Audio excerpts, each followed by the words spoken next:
স্বাগতম আমাদের আজকে অনলাইন ক্লাসে। আজকে আমরা সপ্তম শ্রেণীর বিজ্ঞান বিষয় নিয়ে আলোচনা করব। সেখানে আমরা সপ্তম শ্রেণীর বিজ্ঞান বইয়ের সপ্তম অধ্যায় অর্থাৎ শক্তির ব্যবহার নিয়ে কথা বলবো। এবং শক্তির ব্যবহারের পার্টে প্রথমে আছে কাজ, ক্ষমতা, শক্তি নিয়ে আমরা আজকে কথা বলবো। যে কাজ, ক্ষমতা এবং শক্তি কি। মূলত কাজ বলতে তো আমরা অনেক কিছুই বোঝাই, যেমন আমরা ঘুমাই, এটাও একটা কাজ, খাই, এটা একটা কাজ, ঠিক না? পদার্থ বিজ্ঞানে, অর্থাৎ এটা তো আসলে পদার্থ বিজ্ঞানের একটা পার্ট। আমরা বলেছিলাম যে আমাদের যে মানে ষষ্ঠ শ্রেণী, সপ্তম শ্রেণী, অষ্টম শ্রেণীর বইটা তিনটা পার্টে ভাগ করা। একটা হচ্ছে পদার্থ বিজ্ঞান, একটা হচ্ছে রসায়ন বিজ্ঞান, একটা হচ্ছে জীববিজ্ঞান। এটা হচ্ছে আমাদের একটা পদার্থ বিজ্ঞানের অংশ। শক্তির ব্যবহার, কাজ, ক্ষমতা, শক্তি। কাজ কি? পদার্থবিজ্ঞানে কাজ নিয়ে একটু অন্যভাবে বলা হয়েছে যে কাজটা মূলত কখন হবে। কাজ হবে কোন একটা বস্তুকে যদি আমরা বল প্রয়োগ করি, বল প্রয়োগের ফলে যদি বস্তুটা সরণ হয়, অর্থাৎ বস্তুটা যদি স্থান পরিবর্তন করে, জায়গা যদি তার পরিবর্তন করে, তবেই আমরা বলবো সেটাকে কাজ। বুঝে গেছে? যদি না বোঝা যায় তাহলে আমরা একটু ম্যাথমেটিক্যাল ওয়েতে, অর্থাৎ এটার সূত্রটাকে আমরা একটু চিন্তা করব। যে ব্যাপারটা এরকম আছে যে কাজটা হচ্ছে ওয়ার্ক মানে হচ্ছে ডাব্লু। আমি ডাব্লু দ্বারা প্রকাশ করলাম ওয়ার্ক। ডাব্লু ইকুয়াল টু কি? ডাব্লু ইকুয়াল টু হচ্ছে, খেয়াল করতে হবে, ডাব্লু ইকুয়াল টু হচ্ছে এফ আর এস। এফটা মানে হচ্ছে ফোর্স। খেয়াল করবা যে এফ, এখানে এফ ফোর্স, ফোর্স মানে বল। সংস্কৃত আমরা বাংলায় যদি বলি এটা আসলে বল, বাংলায় লিখি তাহলে একটু সুবিধা হবে বুঝতে। ইংরেজিতে অনেক কিছু বুঝি না আমরা। তো এফটা হচ্ছে এখানে বল, আর এসটা হচ্ছে আমার এখানে হচ্ছে সরণ বলতে আসলে সরণটা আমাদের একটু কঠিন হয়তো বা লাগতে পারে এখন এই সপ্তম শ্রেণীর পর্যায়ে। সরণটা বলতে আসলে স্থান পরিবর্তন বোঝায়, সোজা স্থান পরিবর্তন। আমরা দূরত্ব বলতে একটু বাঁকা বুঝি, সরণটা একদম সোজা। আমরা যদি সরণটাকে একটু আগে একটু বুঝি, সরণটা খেয়াল করো যে আমরা যদি কোনো একটা পথে, আমরা এখান থেকে যদি কোনো একটা জায়গায় যাত্রা শুরু করলাম, এই যে এখান থেকে গিয়ে আমরা এইখানে আসলাম, ধরে নাও আমরা এই অবস্থানটায় আমরা আসলাম, এখানে আসলাম। তাহলে এই যে আমরা এই দিকটায় যে আসলাম, এই যে এইদিকে যে আসলাম, এখানে যদি মনে করো 10 কিলোমিটার হয়, এই যে 10 কিলোমিটার, মনে করো এখানে 10 কিলোমিটার, এখানে হচ্ছে জায়গাটা কতটুকু? 10 কিলোমিটার অল ওভার। এই মনে করো এ বিন্দু থেকে আমি বি বিন্দুতে আসলাম, এই যে এ বির দূরত্ব হচ্ছে 10 কিলোমিটার। কিন্তু সরণ বলতে বোঝানো হচ্ছে সোজা ডিস্টেন্স, মানে সোজা দূরত্ব আর কি, ঠিক আছে? অর্থাৎ কথা হচ্ছে যে এই যে এ বিন্দু থেকে বি বিন্দুর এই যে সোজা যে দূরত্ব, এইটা হচ্ছে আমাদের সরণ। এইটা মূলত হচ্ছে সরণ। বুঝা গেছে? অর্থাৎ দূরত্ব যেটা আমাদের, সেটা হচ্ছে আমরা যখন আঁকা বাঁকা পথে যাই, এরকম আমাদের পথ থাকে, পথটা তো অনেক সময় সোজা থাকে না, সেক্ষেত্রে ওই আঁকা বাঁকা হিসেব করে যতটুকু পথ, সেটা হচ্ছে আমাদের দূরত্ব। কিন্তু যদি আমরা এরকম আঁকা বাঁকা গিয়ে যেখানে যে মিশবো, এখান থেকে সোজা সেখানের যে দূরত্বটা হবে বা ডিস্টেন্সটা হবে, সেটাই হচ্ছে আমাদের সরণ। তাহলে সরণ এক ধরনের দূরত্ব, কিন্তু সেটা হচ্ছে কি? সোজা। অর্থাৎ সেখানে কোনো আমাদের ওই যে আঁকা বাঁকা গেলে যে বাড়বে, সেই বাড়াটা না, এর জন্য সরণটা কিন্তু কম হয়। দূরত্ব অপেক্ষা সরণ সবসময় একটু কম হবে। এবং এক্ষেত্রে আরেকটা বলি, যখন যদি সোজা পথ হয় তাহলে দূরত্ব যা, সরণও তাই। কারণ সোজা পথে তো আমরা সোজাই যাচ্ছি, সেক্ষেত্রে আঁকা বাঁকার কোনো নাই। তার জন্য দূরত্ব যতটুকু হবে, সরণও সেইখানে হবে। অর্থাৎ সরল পথে সরণ এবং দূরত্ব সমান হয়। আর বাকি অন্য সকল ক্ষেত্রে, মানে বক্রপথে, সহজ কথা, বক্রপথে সবসময় সরণ কম হবে, দূরত্ব বেশি হবে। আমাদের মূলত এখানে ব্যাপারটা হচ্ছে এরকম যে W equal to Fs এর কথার অর্থ হচ্ছে যে কোনো বস্তুর উপরে যদি আমরা বল প্রয়োগ করি, এই যে বল, একটা বস্তুর উপরে আমরা বল প্রয়োগ করব। যেমন একটা ফুটবল, আমরা যখন ওটাকে কিক দেই, তখন কি হয়? ফুটবল অনেক দূরে চলে যায়। তাহলে কাজটা হচ্ছে কি? কাজটা হচ্ছে এই আমি কতটুকু বল প্রয়োগ করলাম এবং সে কত দূরে গেল, এই দুইটার মূলত গুণফলটাই হচ্ছে আমাদের কাজ। একটা বস্তুর উপরে বল প্রয়োগের ফলে বস্তুটার সরণ ঘটলে আমরা বলবো সেটাকে কি হয়েছে, কাজ হয়েছে। তাহলে এটা হচ্ছে আমাদের কাজ, F S, W equal to F S. এখানে কিন্তু আমরা আরো এটাকে অনেকভাবে মডিফাই করতে পারি, অর্থাৎ এটাকে আমরা আরো বিশ্লেষণ করে করে অনেক সূত্র লিখতে পারি। সেটা অবশ্য সপ্তম শ্রেণীর লেভেলে অতটা যায় না, যার জন্য আমরা এটা করলাম না। আমরা নবম শ্রেণী, অষ্টম বা নবম শ্রেণীতে এগুলো নিয়ে আরো ডিটেলস আলোচনা করবো, বিশেষ করে নবম শ্রেণীতে করতেই হবে। তো সেক্ষেত্রে W equal to F S, বল আর সরণ। তাহলে কাজটা আমরা কিন্তু বুঝতে পারলাম। এই ধরনের কিন্তু আরো অনেক উদাহরণ আছে। আমরা যদি একটা পাথর, সেই পাথর কেন বলবো, আমরা যদি ঘরের যে একটা চেয়ার যদি আমরা উঠিয়ে নিয়ে আরেক জায়গায় রাখি, একটা চেয়ার আমরা এখান থেকে উঠিয়ে নিয়ে কি করলাম, আরেক জায়গায় রাখলাম, তাহলে কি সেটাও একটা কাজ। কারণ কি, কারণ আমি বল প্রয়োগ করছি, কারণ বল প্রয়োগ ছাড়া তো আমার ওই চেয়ারটা ওঠে নাই। আমরা বল প্রয়োগ করে এবং ওইটাকে কি করছি, স্থান পরিবর্তন করেছি, অর্থাৎ আমরা ওটাকে এক জায়গা থেকে আরেক জায়গায় সরিয়ে দিয়েছি, স্থানান্তর করেছি, যার জন্য কি হয়েছে, বল প্রয়োগের ফলে স্থানান্তর হয়েছে, যার জন্য কাজ হয়েছে। সহজ হিসাব। তো এটা তোমাদের বইতে আছে, এভাবে না থাকলেও অন্যভাবে আসতে পারে, একটু ডিটেলস একটু পড়ে নিবা, ওখানে যে কথাগুলো আছে আশা করি এরপরে বুঝতে পারবা ঘটনাটা কি। গেল কাজ। এরপরে আসবে হচ্ছে শক্তি। শক্তিটা নিয়ে কথা বলি, ক্ষমতা একটু পরে কথা বলবো, আগে শক্তি নিয়ে কথা বলি। কাজের সাথে ক্ষমতার সাথে সম্পর্ক আছে, কাজের সাথে ক্ষমতার সাথে সম্পর্ক আছে। তো তারপর আমরা শক্তি নিয়ে কথা বলি কেন, শক্তি আর কাজ মূলত এক, সেম। কাজ করার সামর্থ্যকে শক্তি বলে, কাজ করার সামর্থ্যকেই হচ্ছে শক্তি বলে। খুবই একটা সহজ একটা বিষয় যে কাজ করার যে সামর্থ্য, আমরা কিন্তু শক্তি কিন্তু বলি এই আমার কিন্তু অনেক শক্তি, ঠিক আছে, এটা কিন্তু এভাবে ব্যাপারটা এরকম না। আমরা যে কাজ করতে পারবো, এই যে আমার যে সামর্থ্যটা আছে, এটাই হচ্ছে মূলত শক্তি, এবং পরবর্তীতে এটাই আমরা ব্যবহার করি। শক্তি বিভিন্ন ধরনের আছে, শক্তি বিভিন্ন ধরনের আছে, সেটা আমরা জানি। যেমন আলোক শক্তি, তাপ শক্তি, শব্দ শক্তি, বিদ্যুৎ শক্তি, বিভিন্ন ধরনের শক্তি, যান্ত্রিক শক্তি, চৌম্বক শক্তি, মানে বিভিন্ন ধরনের শক্তি আছে। এবং সব থেকে বড় কথা হচ্ছে শক্তিটা কিন্তু আমরা দেখতে পাই না, শক্তিটা আমরা দেখতে পাই না, শক্তিটা আমরা অনুভব করি। শক্তিটা মূলত আমরা অনুভব করি যে এটা শক্তি আছে বা শক্তিটা এরকম। যাই হোক, আমাদের হচ্ছে এই শক্তি মূলত ব্যাপারটা কি, শক্তি হচ্ছে কাজ করার সামর্থ্য। অর্থাৎ আমি যে কাজ করতে পারি বা অন্য কেউ, যে কোনো কেউ যদি কাজ করতে পারে, সেটা হচ্ছে তার কাজ করার সামর্থ্য, এবং সেটাই হচ্ছে তার শক্তি। শক্তি অনেক ধরনের আছে, তোমাদের বইতে দেখবা অনেক উদাহরণ আছে, যে তাপ শক্তি, বিদ্যুৎ শক্তি, চৌম্বক শক্তি, আলোক শক্তি, শব্দ শক্তি, বিভিন্ন টাইপের শক্তি, যান্ত্রিক শক্তি।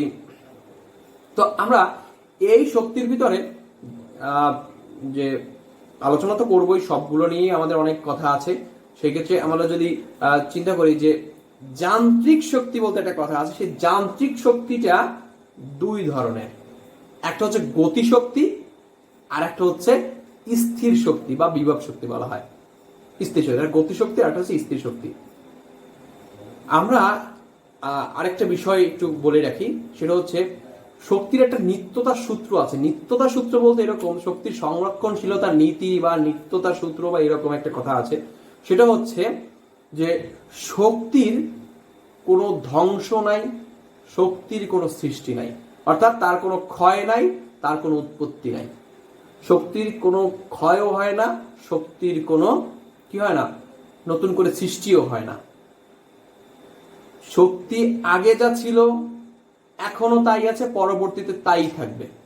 শুধুমাত্র কি হয়, রূপের পরিবর্তন হয়, অর্থাৎ একটা রূপ থেকে আর একটা রূপে পরিবর্তিত হয়। যেমন যদি আমি একটা বলি যে আমরা যদি একটা থালা, একটা কাঁসার থালা হোক, যাই হোক, স্টিলের হোক, আমরা যদি ফেলে দিই, ফ্লোরে ফেলে দিলাম, ফেলে দিলে কি হবে, সেখানে কিন্তু ও প্রথমে থালাটা কি স্থির ছিল না, এইখানে স্থির ছিল। মনে করো এইটাই আমি যদি স্থির ভাবে রাখি, স্থির রেখে যদি আমি ছেড়ে দেই, ছেড়ে দিলে কি হবে, ও তো স্থির ছিল, ও তখন হচ্ছে কি স্থির শক্তি, অর্থাৎ বিভব শক্তি। ওর ভিতরে শক্তি কিন্তু আছে, সেটা কি নিহিত, চুপচাপ। এরপর যখন ছেড়ে দিব, ও কি হবে, গতিপ্রাপ্ত হবে, তখন তার ভিতরে কি শক্তি, গতি শক্তি। খেয়াল করতে হবে, গতি শক্তি। এবং পরবর্তীতে সে ফ্লোরে যখন পড়বে তখন কিন্তু সে পড়ে, কাঁসার থালার কথা যদি বলি বা স্টিলের থালার কথা বলি, সে পড়ে কি করবে, ওখানে শব্দ তৈরি করবে, একটা ঝন করে শব্দ আসবে। ঠিক আছে, তাহলে এখান থাকলে কি তৈরি হলো, গতিশক্তিটা তারপরে কি হয়ে গেল, শব্দ শক্তিতে রূপান্তর হয়ে গেল। আবার এমনও হতে পারে যে আমরা যদি একটা পাথরের উপর আর একটা পাথর ফেলি, তাহলে কি হয় অনেক সময় যে ওখানে কিন্তু একটু গরম হয়, আগুনের ফুল কি বের হয়, আগুনের যে ছোট ছোট, তো সেই ক্ষেত্রে আমরা কিন্তু সেখানে কিন্তু একটা কি হয়, তার তাপ শক্তি উৎপন্ন হয়, আলোক শক্তি উৎপন্ন হয়, সেটা কিন্তু একটু আগুন যদি জ্বলে তাহলে কি একটু আলো হয়, তাহলে আলোক শক্তি উৎপন্ন হয়। তাহলে কি দেখলাম যে একটা শক্তি প্রথমে স্থির শক্তি, গতি শক্তি, দেন ওটাকে তাপ শক্তি, আলোক শক্তি, শব্দ শক্তি, বিভিন্ন টাইপের হতে পারে। তাহলে শক্তি কিন্তু এভাবেই আমাদের পরিবর্তিত হয়। তারপর আমরা পরবর্তী শিখবো যেভাবে এগুলোর অনেকগুলো আছে, যেমন আলোক শক্তির ক্ষেত্রে আমরা যে লাইট, টর্চ লাইট ইউজ করি, সেটা কিন্তু আমাদের আছে আলোক শক্তি। ঠিক আছে, অর্থাৎ দেখবো যে ব্যাটারি, সেই দুইটা করে লাইন জয়েন করে, অর্থাৎ সার্কিট বর্তনী তৈরি করে আমরা আলো জ্বালাই। তারপর বৈদ্যুতিক হিটার আছে, বাল্ব আছে আমাদের, এগুলো কিন্তু আমাদের সেই ইসের ক্ষেত্রে, যে বৈদ্যুতিক হিটারের ক্ষেত্রে আমরা তাপ শক্তি, ওখানে কিন্তু তাপ শক্তি কাজ করে। তাহলে সেক্ষেত্রে যান্ত্রিক শক্তি, যেমন আমরা কয়লা বা তেল দিয়ে আমরা কি চালাই, গাড়ি চালাই, ট্রেন চালাই, এগুলো চালাই না আমরা, এগুলো হচ্ছে যান্ত্রিক শক্তিতে রূপান্তরিত হয়। একটা জিনিস আমরা দিলাম, যেমন তেল দিয়ে আমরা যখন একটা গাড়ি চালাই, তখন কি তেলটাকে পুড়ে সে কি হচ্ছে, বা তেলটাকে ইউজ করে সে কি হচ্ছে, সে গাড়িটা চলতেছে, ঠিক কিনা, না হলে কিন্তু তেল শেষ হতো না। তো ব্যাপারটা হচ্ছে এরকম। তাহলে শক্তিটা আমরা এভাবে প্রয়োগ করতে পারি। শক্তি আর কাজ, তাহলে কি কাজ করার সামর্থ্যকেই বলা হয় শক্তি। তাহলে শক্তি আর কাজ সেম ইসে আমাদের, এবং মাথায় রাখতে হবে এদের যে একক আছে, যে কাজের একক, কাজের এককটা হচ্ছে জুল, কাজের একক, কাজের একক, কাজের একক হচ্ছে জুল, জুল, এটাকে আমরা যে দ্বারা প্রকাশ করি। আর শক্তির এককও জুল, শক্তির এককও হচ্ছে জুল, কাজের এককও জুল, শক্তির এককও জুল, এটা আমাদের জানতে হবে। শক্তির এককও জুল, কাজের এককও জুল, যে জুল। তো কাজের এককও জুল, শক্তির এককও জুল, এবং এদের মাত্রাও সেম, কাজের মাত্রা, শক্তির মাত্রাও সেম, একই। এখন এই একক, মাত্রা, এগুলো নিয়ে হয়তো আমরা অত বেশি কথা বলি না, এখানে মাত্রাটা হয়তো বা নাই, আমরা এককটা আমাদের জানাটা খুবই ইম্পর্টেন্ট। এখানে আমরা মাত্রাটা নিয়ে পরে কথা বলবো বা পরে জানবো। এখানে একক হচ্ছে, এই এককটা কিন্তু আমাদের জানা খুব দরকার, যে কাজের এককটা জুল, শক্তির একক জুল। বলের একক হচ্ছে নিউটন, এটা নিউটন আমাদের গতির সূত্রগুলো দিয়েছিল, এবং তিনি মূলত, তিনি না থাকলে আমাদের অনেক সূত্রই আবিষ্কার হতো না। তো সেই ক্ষেত্রে নিউটন, এই নিউটনের নাম অনুসারে এটার নাম হয়েছিল নিউটন ফোর্স, অর্থাৎ বলের যে একক, সেই বলের একক হচ্ছে কি নিউটন। সরণ, আই মিন ডিস্টেন্স, দূরত্ব, এটার একক হচ্ছে মিটার, মিটার। তাহলে আমরা কিন্তু এইগুলো এককগুলো সম্পর্কে একটু ধারণা রাখবো, আমরা ধারণা এগুলো জানবো, এগুলো না জানলে কিন্তু আমাদের হবে না, এগুলো আমাদের জানতেই হবে। তো সেই ক্ষেত্রে আমাদের বল গেল, সরণ গেল, এটা হচ্ছে আমাদের কাজ। এবং শক্তি, শক্তির ক্ষেত্রে একই জিনিস, যে আমরা কাজ করার সামর্থ্যকে শক্তি বলে, শক্তির একক হচ্ছে জুল। এবার আসবে ক্ষমতা। ক্ষমতা কি? ক্ষমতা, নেতার ক্ষমতা, মন্ত্রীর ক্ষমতা না, ক্ষমতা কি খেয়াল করবা। ক্ষমতা হচ্ছে, ক্ষমতা পাওয়ার, ক্ষমতা ইংলিশ কি পাওয়ার। আমরা আসলে কি এগুলো সম্পর্কে ম্যাক্সিমাম ক্ষেত্রে বিদেশি বিজ্ঞানীরা ধারণা দিয়েছেন, যার জন্য আমরা ইংরেজি নাম দিলে এটা একটু ভালো হয়, বোঝা যায় ভালো, কারণ এগুলোর যে প্রতীকগুলো আমরা বলবো, সেই প্রতীকগুলো হচ্ছে ইংরেজি নামের অক্ষরে দেওয়া। Power, P, P equal to হচ্ছে W by T, W by T. অর্থাৎ ডাব্লিউ দ্বারা কি প্রকাশ করেছিলাম বললে চলবে না, ডাব্লিউ দ্বারা প্রকাশ করে খেয়াল করো, এটা হলো ক্ষমতা, ক্ষমতা। ডাব্লিউ দ্বারা প্রকাশ করেছিলাম কাজ, আর এটা হচ্ছে টি দ্বারা প্রকাশ করা টাইম, টাইম মানে কি সময়, তাহলে কাজ বাই সময়। খেয়াল করবা, কাজ করার হারকেই ক্ষমতা বলে, কাজ করার হার। অর্থাৎ আমরা যেমন অনেকে আছে, যদি আমরা একটু চিন্তা করি, যে একজন লোক 1 মিনিটে, একজন লোক 1 মিনিটে বলি বা 1 ঘন্টায় বলি, একজন লোক 1 ঘন্টায় 500 ইট সে বহন করে নিতে পারে। মনে করো 2 মিটার বা 3 মিটার দূরে নিয়ে ফেলতে পারে, ধরে নিলাম যে একজন লোক 1 ঘন্টায় 500 ইট নিতে পারে। তাহলে